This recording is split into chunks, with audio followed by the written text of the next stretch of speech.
Are you struggling to create a plan guide in SQL Server without using an alias?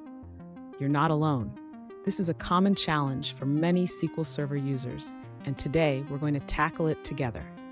I completely understand how frustrating it can be when you're trying to optimize a query but can't alter it in any way.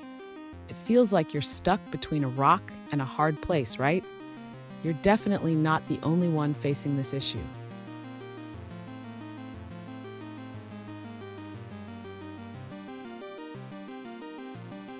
Here's the specific situation we're looking at. One user asked how to create a plan guide for a delete statement without using an alias. They provided a query that looks like this: delete from InventSum delta, where data area ID equals a parameter and TTS ID equals another parameter. Sound familiar? Let's dive into this and find a solution. So what's the issue here? The error message states that you cannot specify a table-valued function in the table hint clause. This can be confusing, especially when the documentation suggests it should work without an alias. Let's break this down. And stick around. At the end of this video, I'll share a crucial tip that can help you avoid similar issues in the future.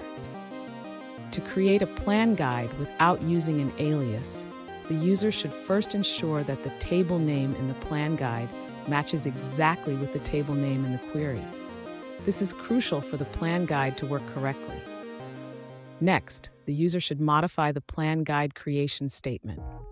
Instead of using the table hint with an alias, they can reference the table directly as it appears in the query. After adjusting the plan guide, the user should execute the modified statement. This should create the plan guide without any errors related to table hints. Finally, the user should verify that the plan guide has been created successfully. This can be done by querying the plan guide catalog views to check for the new entry. Fun fact, did you know that SQL Server was first released in 1989? It has come a long way since then, but some challenges still feel like they belong in the past. Now, let's look at the answers provided by other users.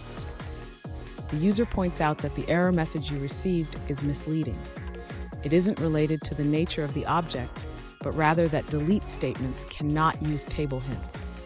This issue isn't limited to plan guides. Even a simple delete with an option will fail. They suggest that this behavior seems like a bug. However, if you add a row lock hint to the delete statement, the error disappears. Since you can't rewrite the original query, they recommend using a fixed query plan guide as an alternative solution. Finally, they emphasize that plan guides should be a last resort after considering other options like updating statistics or creating new indexes. Here's the tip I promised. Always double-check your table names and ensure they match exactly when creating plan guides. This simple step can save you a lot of headaches. And there you have it. You should now be able to create a plan guide without using an alias. Remember, attention to detail is key in SQL. If you found this video helpful, please subscribe for more tips and tricks.